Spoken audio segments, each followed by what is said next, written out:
Dear learners, I welcome you all to attend this video lecture about biostatistics. Biostatistics is very important in research. So, we will discuss biostatistics in detail.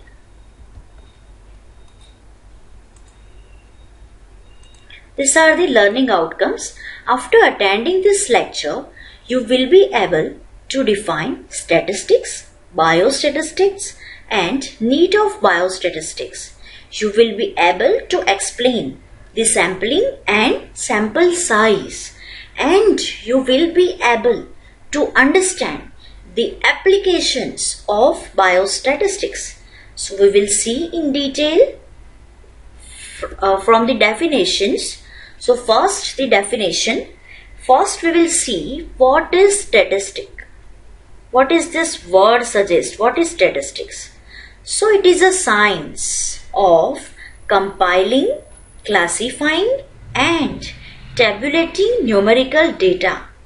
In statistics, generally what we are doing, we are compiling the data. If there is a need, we are classifying the data and we are making tables, and whatever results we get, we are expressing the results in a mathematical and graphical form.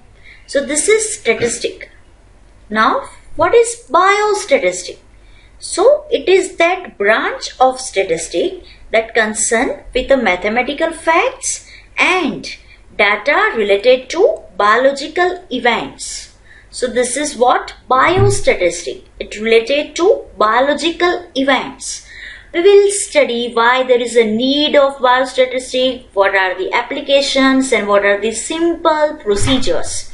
First, we will see some definitions, because to understand statistics, first we should know what is constant, what is variable, what is parameter, what is attributes. Then we can understand what is statistic or what is biostatistic.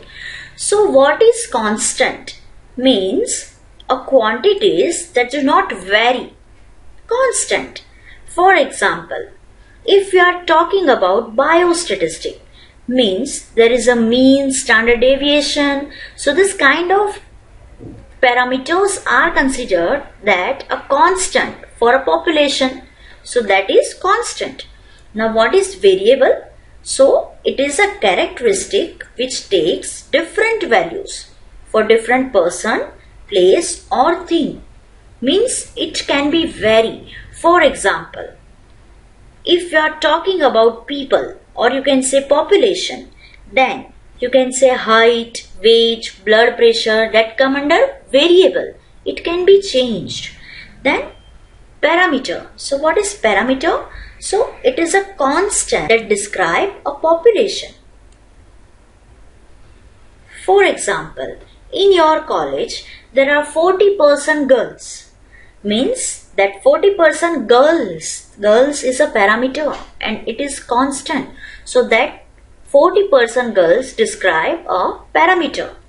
Now from that it is clear that what we need to study statistic or biostatistics. Now we can again define statistic. So statistic is a constant that describe the sample. Statistic means a constant and it deals with a sample. For example, out of 200 students of the same college, 45% are girls. Then this 45% will be statistic and this describe the sample. So this is what statistic. Now next is the attribute. So what is attribute? It is a characteristic based on which the population can be described into categories or classes. For example, here we have to classify, or here we have to make one class like gender, caste, then religion. So that is known as attribute. Now will come here, that is need of biostatistics. Why there is a need to study biostatistics? So here I have taken one example of a cancer disease. So you can say this is a tumor heterogeneity. This is a structure of a cell, it's a cluster of cells. You can say here, if we are talking about a cancer, so cancer consists of a cells which is heterogeneous. That's why I have taken the example of tumor heterogeneity. So here you can see there is a different color. As you can say, different type of cells are present, different size of cells are present, as well as it should have a different deformability.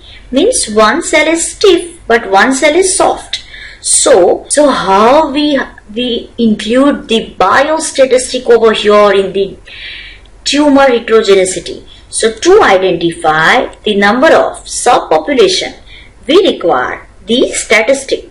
Means if we apply this statistic, we have to first choose some parameters like a size of sample, then stiffness of the sample.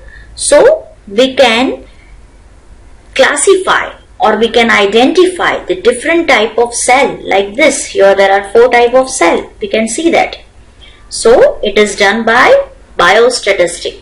That's why there is a need of biostatistic. Now we will see in detail sampling. Now what is sampling?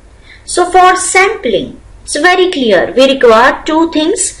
First is the population and second is sample. So what is population? So you can see here this is population. Means a totality of a statistical data forming a subject of investigation. Population is a subject of investigation. And what is sample? A portion of population. Whatever population we choose, we will take a portion of a sample. Means what is sample? It is a portion of population which is examined with a view to estimating the characteristic of population. That is sample. Now we will see why sampling. Why we require sampling? So see first. This is first why we require sampling. It's impossible to study the whole population. That's why obviously we require sampling. We require a fraction from population. We can't measure total population. Right? That's why we require sampling. Then we should get information about the large populations. That should be a less cost. We can reduce field time also. And whatever results we get, they are more accurate. For example, can do a better job of data collection. Now, we will see what is good sampling design, or you can say what is good sampling. So, I have taken 3 things over here. These 3 things are must for good sampling. So, first is accuracy. Means whatever sampling design we choose, whatever sample we have, it must be such so systematic bias can be controlled. Then representativeness means it must result in a truly representative sample. Whatever design we select, it must result in a truly representative sample. Then sample mean versus population mean means it must result in a small sampling error. We will discuss in the next lecture what is sampling error in detail, but whatever design we select, it should produce a very small error, very small sample error. Now, next is sample size. Sample size is again a question. We can't select any size of sample, right? That's why size is important. So, what is optimum size of sample? So, it is to be considered on the basis of these 3 parameters. So, first is, so for that we should have idea of estimate of a characteristic under study. We should have idea what we have to study, and its a variability from unit to unit in population. So from this, if we know this, we can decide our sample size.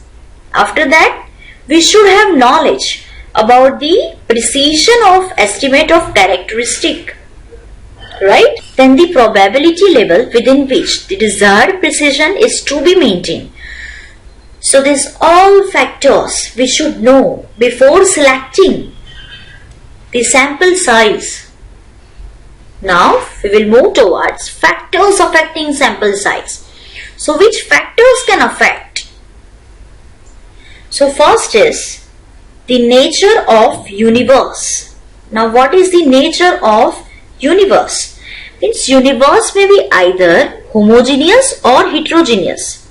So if the items of the universe are homogeneous, then a small sample can serve the purpose. But if the items are heterogeneous, then we should require a large sample. So this is all about nature of universe.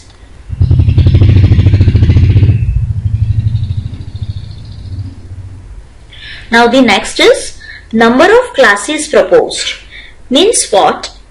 If many class groups are to be formed, then a large sample would be required, because a small sample might not be able for or to give a reasonable number of items in each class group. So we should require a large class group. Then availability of finance. Obviously, whatever study we proposed, we require money. So as per that, we can select a sample size. Then next is type of sampling. Here we are talking about sampling design, or you can say sampling technique. So whatever sampling technique we are selecting, as per the technique we choose the sample size. Then other considerations. In other considerations, we can say the number of units, the size of populations, the size of questionnaire. If there is a data, then survey, then size of questionnaire, then whatever availability of the trained investigators, like that, the parameters considered under the other considerations. Now the next is applications of biostatistics. So why? What are the applications of biostatistics? First is to test whether the difference between two populations is real or by chance occurs. That we can measure by biostatistics. The difference is real or not. Then to study correlation between attributes in the same population. Then we can evaluate the efficacy of vaccines. We can measure, see the mortality and morbidity. What is mortality? So it is the state of being subject to death. And what is morbidity? The rate of disease in population.